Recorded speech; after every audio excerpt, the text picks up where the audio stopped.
Bagaimana pendapat guru terkait pembelajaran di masa pandemi dan setelah pandemi? Kalau untuk masa pandemi kemarin itu jujur kami melakukan pembelajaran melalui daring, melalui HP ke HP, dan juga biasa kami juga terjun langsung ke rumah-rumah siswa ataupun memberikan satu kelompok, misalkan di kelompok ini dulu kita tempati rumahnya, kemudian rumah lagi yang selanjutnya setelah itu atau kelompoknya ke kelompok atau begitu. Namun setelah pandemi, jujur saja waktu setelah pandemi, karena kebanyakan kemarin kita melalui online, jadi kebanyakan juga siswa itu belajar melalui HP. Artinya ketika mereka belajar melalui HP, setelah melalui HP, dia langsung menggunakan HP-nya untuk kegiatan yang lain seperti main game ataupun main lain. Jadi waktu setelah pandemi sekolah, kebanyakan mereka masih ikut kemarin ada kemudian yang kedua selanjutnya itu kebanyakan siswa kemarin waktu masa pandemi mereka itu kerja di luar kerja seperwaktu, jadi pembelajarannya itu tidak efektif. Setelah pun masa pandemi ke sekolah kembali, mereka tetap belajar, mereka tetap juga bekerja di luar. Jadi misalkan ini hari besok belajar, masuk besok tidak lagi.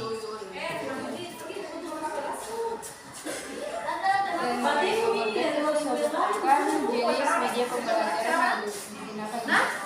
Kalau untuk pembelajaran yang bisa digunakan itu ada Chromebook atau laptop, kemudian ada juga dan juga Luli, pembelajaran kuis dari kuis seperti Di dalam kegiatan daring menggunakan yang menggunakan aplikasi.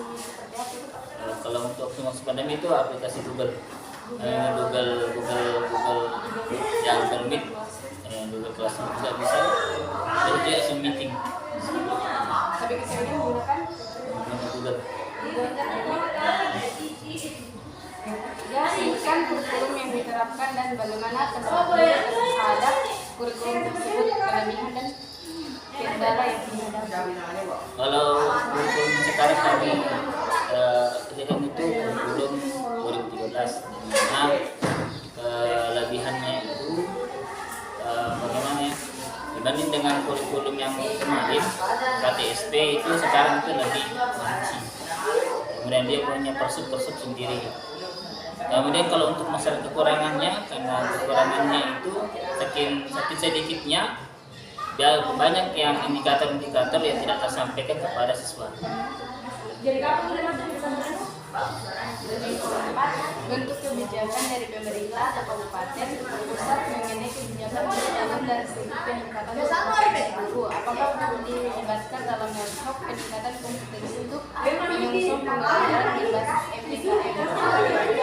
Kalau bentuk kebijakannya sekarang itu di pemerintah kabupaten, saya rasa kebijakan itu memang sudah dipikirkan baik-baik. Kebijakannya itu baguslah untuk guru, walaupun untuk dan juga untuk siswa yang sekarang. Misalkan dalam pembelajaran sekarang itu kan ada yang namanya lagi kurikulum merdeka mengajar. Nah di sini kelas 7 dia diberikan keleluasan untuk memberikan apresiasi mereka, bentuk di mana mereka keinginan mereka untuk belajar. Tidak harus sesuai dengan kurikulum, tapi harus sesuai dengan ini mereka, kemampuan mereka dalam belajar dan bekerja. Kemudian untuk workshop-workshopnya kemarin kita mengikuti workshop tentunya ada pelatihan seperti kemarin kami mengikuti kegiatan PGP, contohnya kemarin itu ada beberapa hari. Kalau saya sendiri ada PGP. Jelaskan metode mengajar yang digunakan selama ini. Kalau untuk metode saya sendiri itu ada metode ini seperti pendekatan kepada siswa. Bagaimana caranya kita sebagai seorang guru itu mengerti apa sebenarnya kemampuan siswa. Misalkan siswa ini hanya keinginannya hanya untuk menulis, nah kita berikan mereka tugas-tugas menulis. Begitu juga siswa yang lain, misalkan mereka cuma inginnya mereka tanya jawab, kita kasih tanya jawab. sebagian tanya jawab. Ada juga yang menginginkan mendengarkan saja, kemudian dia mencatat sendiri, kita lakukan seperti itu. Jadi saya kelompok-kelompokkan seperti itu.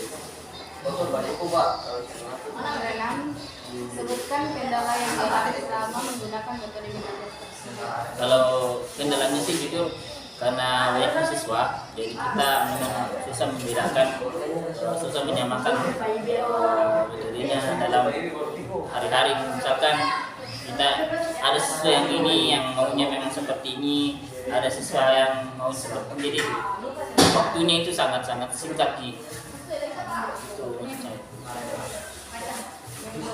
Harapan guru terhadap visi Indonesia Bapak. Harapan saya sama guru,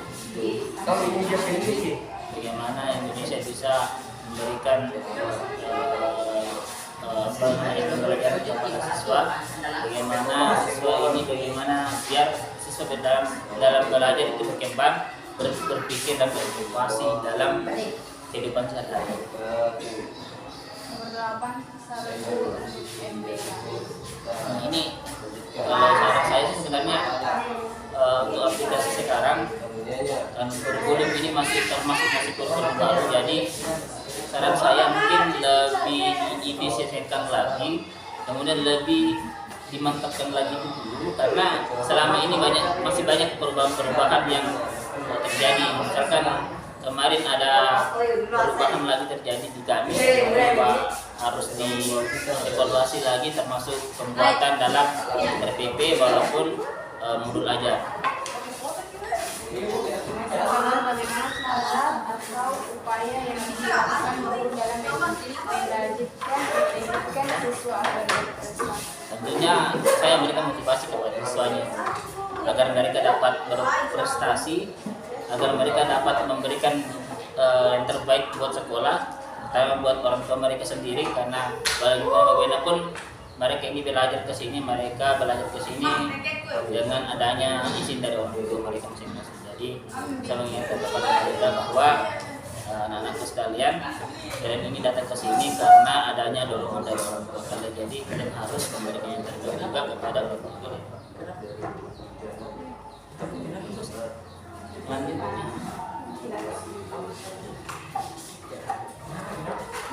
Apakah siswa mengetahui kurikulum yang digunakan atau diterapkan?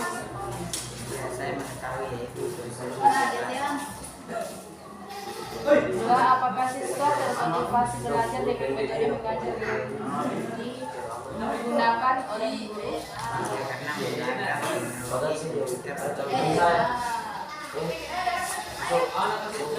Sebutkan media dan teknologi pembelajaran yang digunakan oleh guru.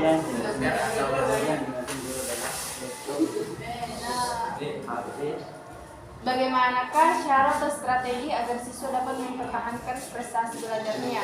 dengan cara belajar giat supaya dapat mempertahankan prestasinya. Apakah siswa senang dengan pembelajaran yang diterapkan oleh guru saat ini? Jika jawabannya, jelaskan. Jika jawabannya Ya, karena dalam pembelajaran guru dapat menerapkan materi yang baik sehingga siswa dapat memahami pelajaran dengan baik. bagaimanakah pendapat siswa mengenai keterampilan abad 21? Pembelajaran abad 21 berfokus pada student center dengan tujuan untuk memberikan peserta didik keterampilan berpikir dengan lain. 1. Berpikir kritis, 2. Memecahkan masalah, 3. Berkomunikasi, 4. Berkomunikasi, 5. Berkolaborasi, 6. Inovasi dan kreatif, 7. Literasi informasi. Jelaskan mengapa sekolah itu penting. Karena dalam bersekolah kita tidak hanya akan mendapatkan pembelajaran serta pengetahuan, namun juga akan mendapatkan beberapa hal, mulai dari ilmu, teman, relasi, melatih komunikasi bersama dengan orang lain, dan masih banyak lagi. Untuk itu, sekolah merupakan media yang dapat dikatakan sebagai pemberian jati diri seseorang.